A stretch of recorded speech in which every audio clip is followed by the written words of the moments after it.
El día de hoy me corresponde a mí dar a conocer una proyección que se ha planteado en la Facultad de Derecho, que está vinculada no solamente a la mención en Derecho Tributario, sino a otras menciones. Antes de pasar a hablar sobre la mención de Derecho Tributario, yo quisiera hacer un hincapié a un tema muy importante. Nuestro país atraviesa un crecimiento y un desarrollo económico, si quisiéramos decirlo de esta manera, en la cual encontramos nuevos capitales en nuestro país, encontramos inversionistas exigentes con requerimientos nuevos, y las empresas estén organizadas como personas naturales, como personas jurídicas, bajo cualquier forma societaria, están constantemente preparándose para poner en la plaza bienes y servicios de mejor calidad. Las universidades, no ajenas a esta situación de un mercado tan exigente, se han visto obligadas a lanzar al mercado también profesionales capaces de resolver problemas vigentes, nuevos, frente a actividades económicas nuevas. Partiendo de ello, nuestra casa de estudio, específicamente la Facultad de Derecho, ha trabajado 4 menciones. La mención en lo que es el derecho comercial o de comercio internacional, la mención en derecho minero y ambiental, la mención en gestión pública y la mención en derecho tributario. Se ha empezado con la mención en derecho comercial internacional, con la que ya contamos con una segunda promoción muy exitosa, por cierto. Bien, lo que ahora nosotros vamos a tratar es de qué se trata la mención en derecho tributario y por qué se ha pensado en una mención en derecho tributario, qué alumnos pueden de una u otra forma participar en esta mención o especialidad en este campo tan interesante que tiene un vínculo específico con el aspecto económico. Cuando nosotros hablamos del tributo, aparte de las características que presenta el tributo en general, como que es una prestación pecuniaria, actualmente puede ser en especie, ¿correcto?, con el famoso canje de la deuda tributaria, aparte de decir que es de carácter obligatorio, ¿no?, y decir que se puede exigir inclusive de manera coactiva, con una antesala de una coerción, aparte de decir que se tiene que tener en cuenta la capacidad contributiva, ¿correcto?, del deudor tributario, que puede ser tanto el contribuyente como el representante. Tenemos que decir algo muy importante: el tributo no es un medio cualquiera, el tributo es un medio fundamental para el Estado, no para un Estado como el de ahora, sino para los Estados de siempre. El tributo es un recurso que le permite al Estado obtener un ingreso público corriente, y este ingreso público corriente a su vez le permite al Estado poder financiar los gastos públicos. ¿Pero qué tipo de gastos públicos? Los gastos públicos también corrientes. Y estos gastos públicos corrientes van destinados específicamente a los diferentes servicios públicos, del cual todos nosotros hacemos uso de una u otra manera, como por ejemplo el servicio de salud. Estoy hablando de servicios públicos que nos brinda el Estado, por lo que nosotros tributamos. Entonces no estamos hablando de cualquier medio, estamos hablando de un medio fundamental. Por eso también nos podemos preguntar: ¿alguno de nosotros no tributa? Sí, todos tributamos. Desde el momento que compramos o adquirimos cualquier bien o cualquier tipo de servicio, estamos tributando. Y muchas veces en ese tributar, que sería una prestación voluntaria, ¿no?, o en ese colaborar con el Estado, nos podemos encontrar con una serie de problemas, de diferentes, digamos, magnitudes. Pero sin embargo, hay un tema muy importante frente a los problemas en materia tributaria. ¿Están preparados los profesionales de los diferentes ámbitos a dar soluciones a estos problemas? Entonces, la facultad, pensando en profesionales que puedan resolver estos problemas, ahora modernos, se dice, con las nuevas actividades económicas, ha pensado en esta mención en derecho tributario. Voy a pasar a exponer de qué se trata esta mención o especialización en derecho tributario. Bien. Para poder entrar, formar parte de esta especialidad, existen 3 requisitos, ¿correcto? El alumno debe haber llevado la asignatura de Derecho Tributario. Esto, por cierto, se da en el ciclo octavo. Bien. El siguiente derecho tributario que debe llevar el alumno es el que nosotros conocemos con el nombre o la denominación de Derecho Procesal Tributario. ¿Estamos de acuerdo? Que se da en el 9º ciclo. En relación a este tema quiero hacer una aclaración. Hace aproximadamente 2 años atrás, ese derecho procesal tributario no se llamaba de esa manera, es decir, no tenía esta denominación. Se llamaba Derecho Tributario 2 y el Derecho Tributario del octavo ciclo era el Derecho Tributario 1. Y los profesores a cargo de esta mención, que son el doctor Abeldaño aquí presente, la doctora Samán, así como el doctor Guamán, que forman parte de este grupo que está promoviendo la mención en Derecho Tributario, hemos acordado, ¿correcto?, que se vuelva a la denominación anterior, que es lo que se maneja de manera general. Eso quiere decir que estamos esperando que se cambie en la malla y vuelva a ser el Derecho Tributario 1, en donde se enseña todo lo vinculado a lo que es la parte sustantiva, es decir, a lo que es el Código Tributario, con algunos otros alcances, como voy a pasar a explicar más adelante. Pero sin embargo, en el Derecho Tributario 2, lo que se enseña es la aplicación de lo que vendrían a ser todas las reglas. Entonces, para uniformizar esas ideas, van a darse esos cambios que esperamos muy ansiosos todos los profesores que componemos, digamos, o que llevamos o desarrollamos esta asignatura. Bien, pasamos a lo que es la mención. Cuando se elaboró el proyecto de la mención, se trabajó primero qué tanto contenía el derecho tributario, qué tanto es importante, ¿correcto?, el derecho tributario para poder crear una mención, ¿no? ¿Qué tantos alcances tiene? ¿Por qué se debería crear un derecho tributario? O sea, una mención en esta especialización. Bien. Primero decíamos, si son 2 ciclos, el alumno entonces debe llevar en un ciclo, ¿correcto?, 6 asignaturas obligatorias y un electivo. En el siguiente, otras 6 asignaturas y un curso electivo. Pero, ¿cómo armamos? ¿Cuáles serían los temas que se van a considerar en esta especialización? Para ello, se revisó el contenido del derecho tributario. Este cuadro no es común para aquellos alumnos, mejor dicho, no es desconocido para aquellos alumnos que ya llevaron derecho tributario. Bien, porque en este contenido nosotros vamos a encontrar una parte, a mi criterio, solo una parte de lo que contiene el derecho tributario. Es así que nosotros nos vamos a encontrar con un derecho tributario general. En ese derecho tributario general nos vamos a encontrar a su vez con 2 derechos. Un derecho tributario sustancial, también llamado principal. Y cuando se enseña esta división, nosotros tratamos de desarrollar todas estas clases de derecho tributario en una sola asignatura, que es el derecho tributario que ustedes han llevado, los que han llevado y los que van a llevar. O sea, tratamos de que el alumno en un ciclo comprenda todo el contenido del derecho tributario. O sea, imagínense. Y ahora yo les voy a explicar por qué no el alumno llega a conocer toda la amplitud y todo el despliegue de esta rama del derecho.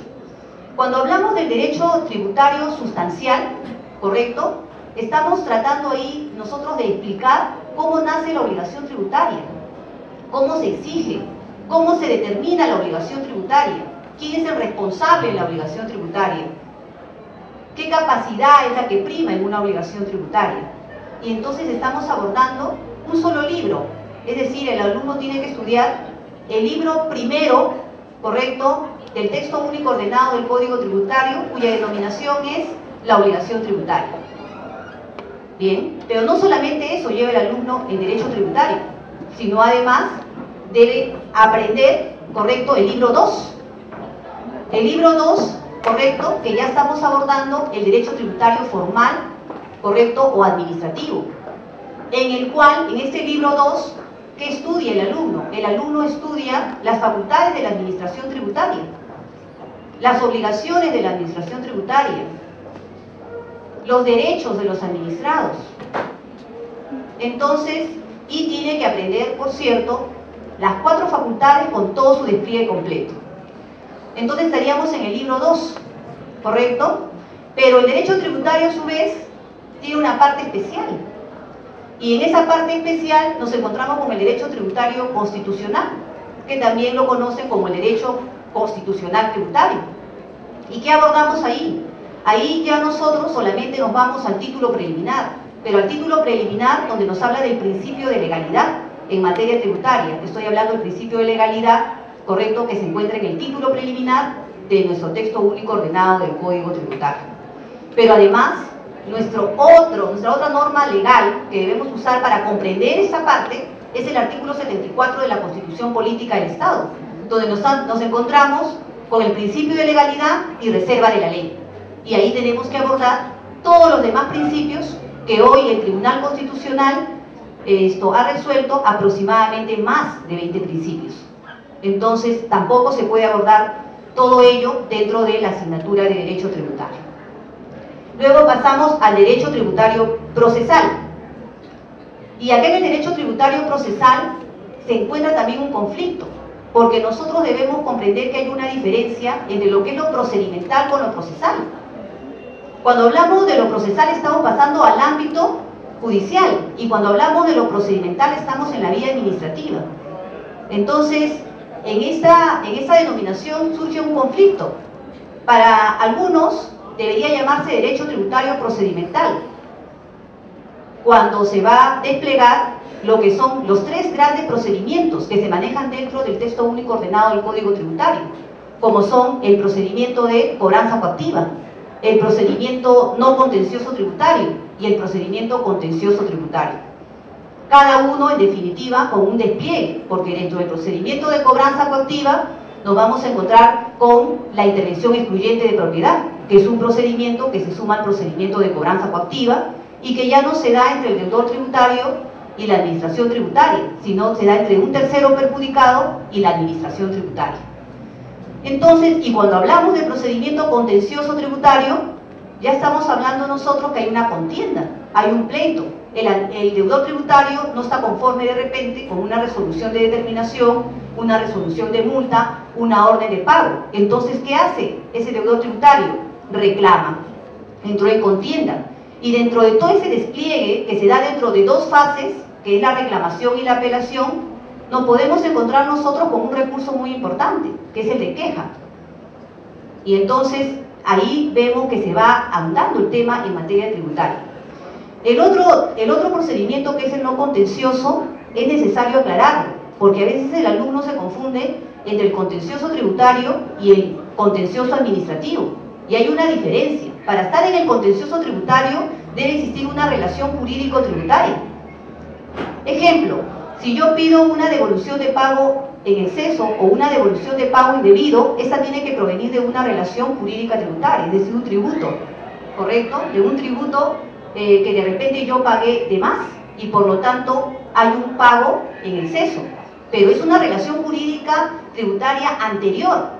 Pero si yo hablo, ¿correcto?, o presento una solicitud en relación, por ejemplo, a pedir un determinado certificado, una determinada licencia, entonces ya no estoy en el procedimiento tributario, o sea, no estoy en el procedimiento no contencioso tributario, sino estoy en un no contencioso netamente administrativo. Entonces, y cada uno de ellos es, digamos, tienen particularidades muy importantes.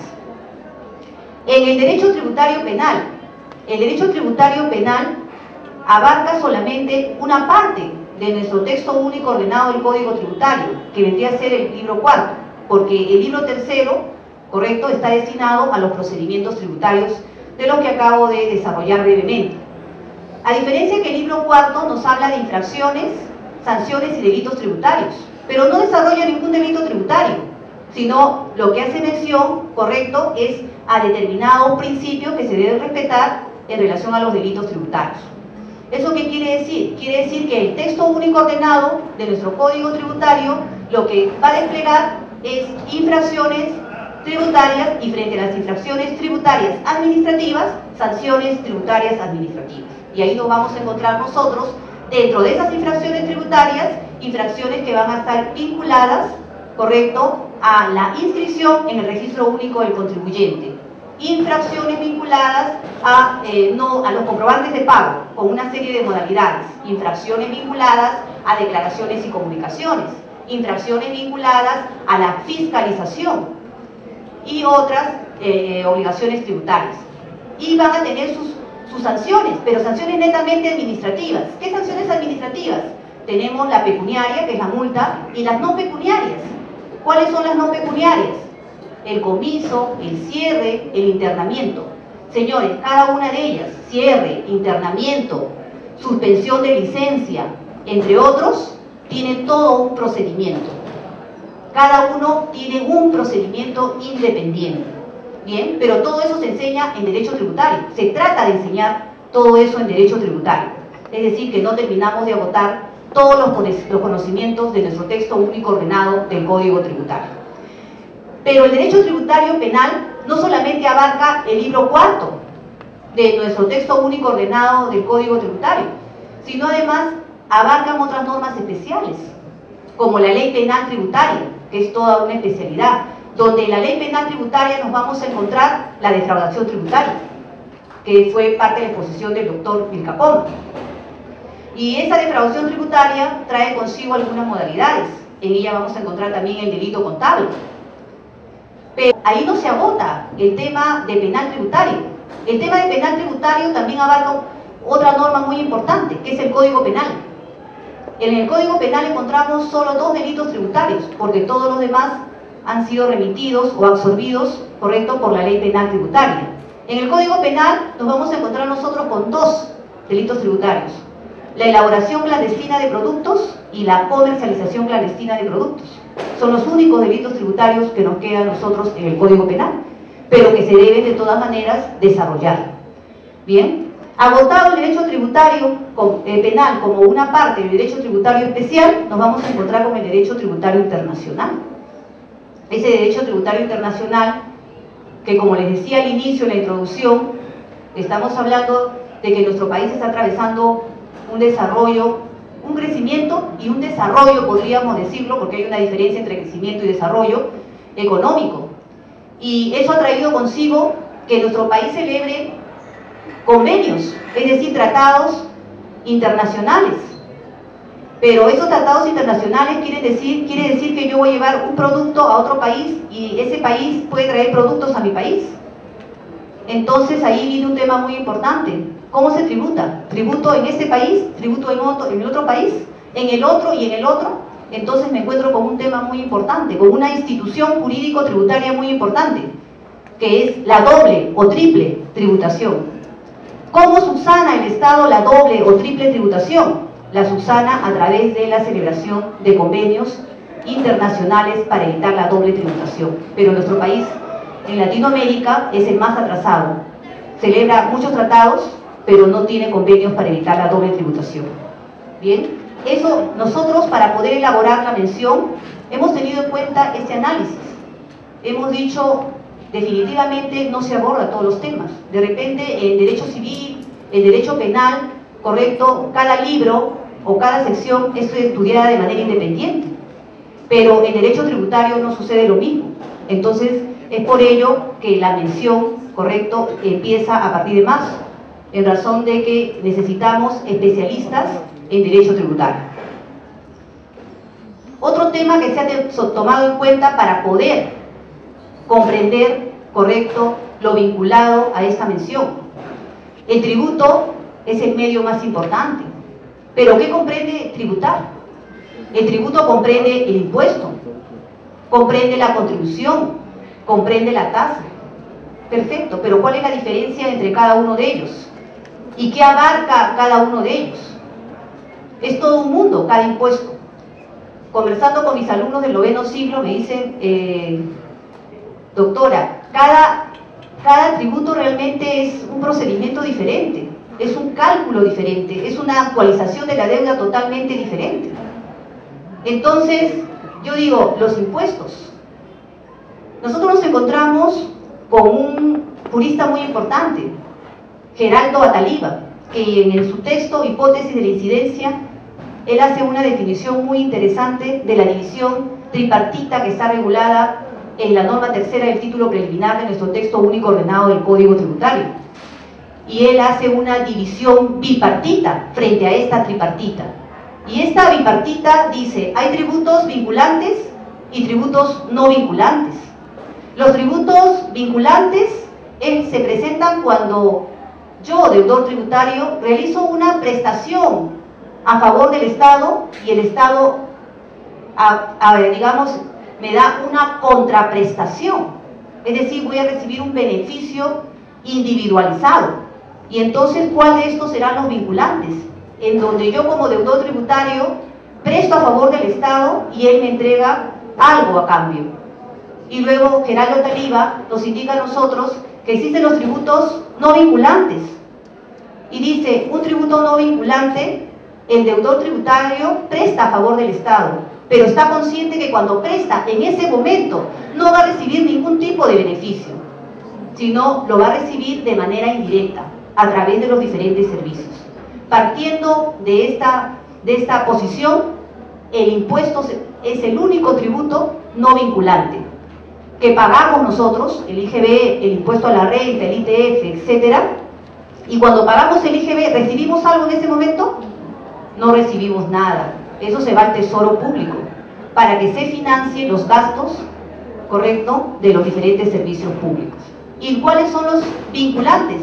En donde yo doy algo y debo recibir algo del Estado. Las contribuciones y las tasas. Y entonces ahí es donde viene el famoso problema del FONAVI. El FONAVI, ¿cómo nace?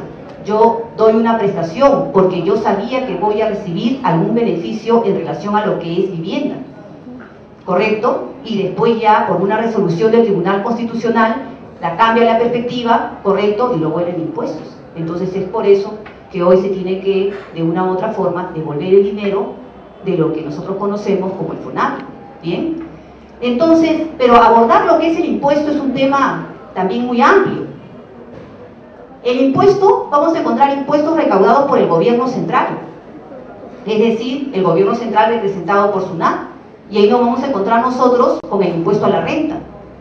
Y el impuesto a la renta también es inmenso, porque el impuesto a la renta tiene 5 categorías, y cada categoría, correcto, es un procedimiento independiente. Nos vamos a encontrar con el IGB, y el IGB actualmente, para evitar la evasión tributaria, tiene 3 sistemas. El sistema de detracciones, el sistema de percepciones, ¿correcto? Y el sistema de retenciones.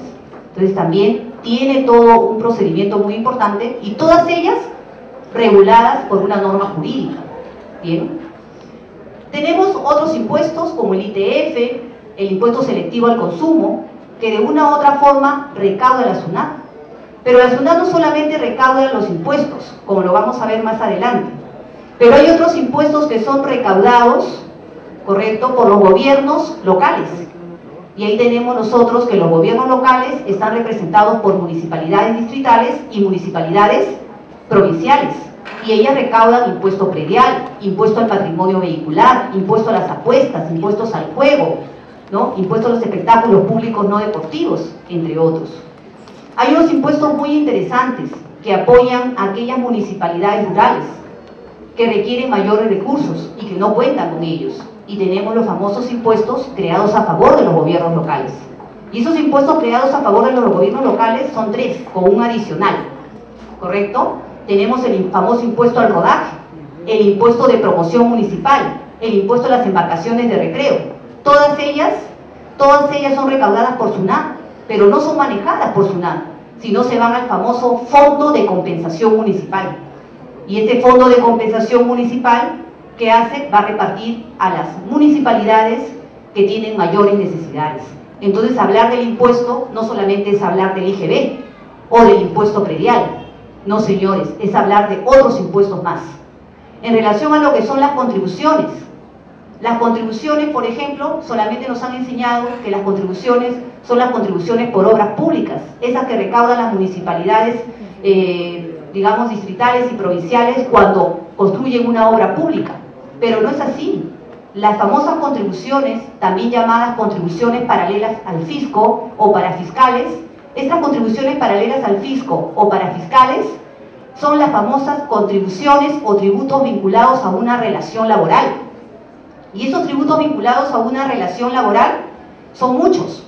Tenemos, por ejemplo, Senati, tenemos el caso de Sensico, tenemos el caso de Salud, tenemos el caso en el Sistema Nacional de Pensiones, tenemos a las administradoras de fondos de pensiones. En el Sistema Nacional de Pensiones, sistema privado, perdón, y en el Sistema Nacional de Pensiones tenemos a la ONP. Pero sin embargo, dentro de ellas, no siendo tributos, pero se manejan dentro del ámbito, digamos, de SUNAT, que es la encargada de recaudar, tenemos otros, como por ejemplo el Seguro Complementario de Trabajo de Riesgo, el CONAFOBISER, que no siendo tributos son manejados por SUNAT. Es decir, que la ampliación, el tema de la mención tributaria también abarca otras instituciones jurídicas, digamos, no tributarias conexas a este campo. Las tasas. En las tasas nosotros ya han mencionado aquí incluso la famosa tasa de los arbitrios, y ya también se ha dicho que los arbitrios se vinculan con la limpieza pública, el mantenimiento de parques y jardines y con la seguridad ciudadana. Y que frente a ese tema también se presentan muchísimos problemas.